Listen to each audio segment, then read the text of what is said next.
Pôr do sol aqui na cidade de Monte Alegre, as margens do Rio Amazonas, aqui no Pará. Aqui um lanchão de transporte, que seria um barco rápido aqui de transporte deles. A cidade, como o nome diz, Monte Alegre, é encravada. Voo é encravada na rocha. E aqui nós podemos ver os animais cantando, as coisas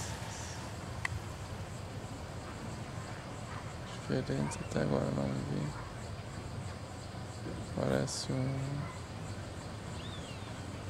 uma gralha aqui, tipo região. Tem esse som específico.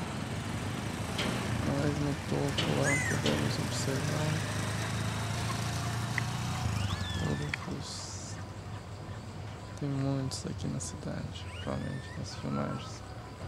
Vocês vão ver a torcida do Flamengo em peso. Então, do outro lado, deve ser uma ilha, porque o Amazonas não é só desse tamanho. Ali é uma ilha onde o pessoal cria gado. Tem outra peixe lá, canoa. Essa mancha roxa deve ser a maré que sobe durante a noite, desce durante o dia. Então, mas o rio tá seco. E aqui o pessoal tá recebendo o gelo.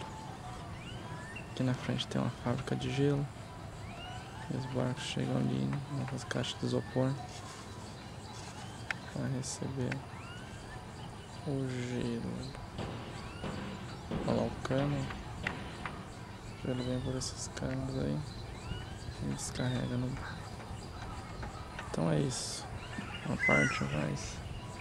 O barco da Previdência está lá atrás.